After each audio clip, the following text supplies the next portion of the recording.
Hey guys, I'm Saurav. Welcome to the channel. So good to see you guys after a long time. Today in this video, I'm going to talk about iPhone photography. What I'm going to share in this video is pretty basic, but basics that if you keep in mind, you'll be able to capture great images with any iPhone. iPhone cameras have come a long way, and with these basics in mind, I can guarantee you your photos will come out next level. Excited? So without wasting any time, let's get started. The first and most important decision is which lens to use.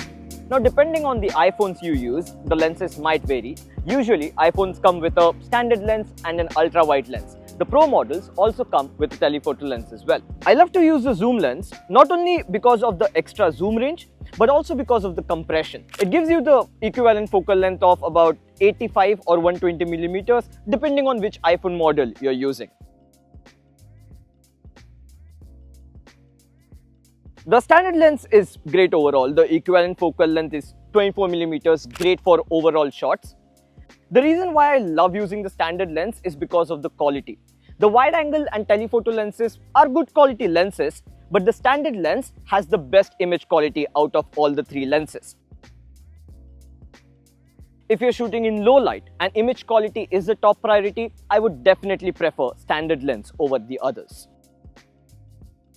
Although the image quality of the standard lens is great, if I had to choose my favorite lens, it has to be the ultra-wide lens. Equivalent focal length of about 13 millimeters. I love the look and feel of it.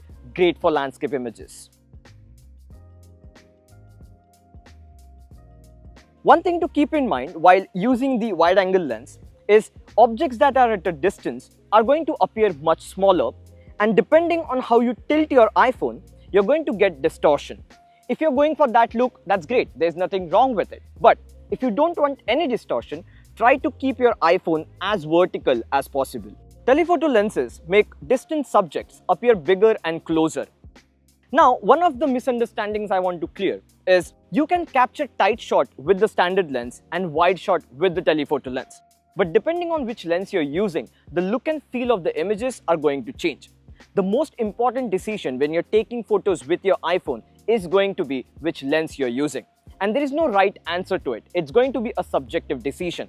Once you start experimenting, once you start switching between lenses, you will understand which lens to use in which conditions. The next decision is to whether to shoot in RAW. RAW images does contain more data, but that doesn't necessarily mean better image quality. Whether to shoot in RAW actually depends on only one question. Are you going to edit the pictures? If the answer is yes, shooting in RAW makes sense. If the answer is no, there's no point of shooting in RAW. You don't gain image quality, but it covers a lot more space because of larger file sizes. To be honest, when I'm just taking random pictures to post on my Instagram stories, or I know I'm not going to process them, I actually tend to not shoot in RAW intentionally because I like using the picture styles. The one I use every time is the rich contrast, and the default setting is tone at -50 and warmth at 0. You can customize it according to your liking. If you're interested in what I use, it's pretty simple. I set the tone to -30. The more you go towards the negative side, you increase the contrast. Picture styles, according to me, is a great way to get customized look in your images without any editing. iPhones usually tend to overexpose the shots a bit, especially in high contrast scenes, and it results in blown out highlights. I'll recommend using the negative exposure compensation and expose for the highlights. Shooting a bit darker can result into better contrast and more saturated colors. One of the problems that iPhone cameras have is glare. Yes, it has been improved, but it is not perfect. Like for example, I have the sun in front of me on the top, and that is actually covering the lens and making the image washed out. A simple way to solve it is, I'll place my other hand on top of the lens and make sure I cover the glare. And also make sure you don't cover the lens so that it doesn't appear in the image. You might have to adjust the angle a bit, and it might take some time to get used to it, but once you feel the glare is gone, magically you get all the natural colors and contrast back. Live photos are great. Basically what iPhone does is it takes a series of images, and 8 out of 10 times it does a great job in selecting the main image.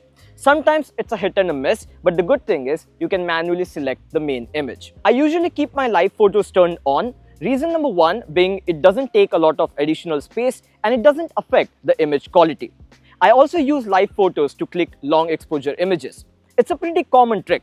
Just simply be stable, take the image, click here and click on long exposure.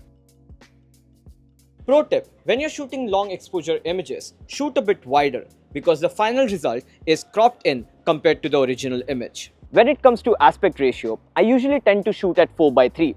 In that way, you're not losing your resolution and you're using the entire sensor. However, in terms of composition, I prefer adjusting the aspect ratio depending on where I'm going to post the picture. For example, let's say I want to take a picture for my Instagram story. I would rather shoot at 9:16 than 4:3. This way, if I'm excluding something important, I can take a wider shot. One good thing is, I was not aware of this, is even if you shoot at 9:16, you can later edit the image and you can have access to the complete 4:3 image. You can change the composition so you're not actually losing on resolution or details. There have been times where I have posted out of focus pictures and I get asked often, how do I do it? Is it edited or it's taken via the iPhone? The answer is, it's actually very simple. Simply go close to the subject, tap and hold to lock the focus, move back and you get an out of focus image. As simple as that. That's it from this video, guys. I hope you enjoyed the video. I know these tips were quite basic, but if you keep these basics in mind, you will get great images out of any iPhone.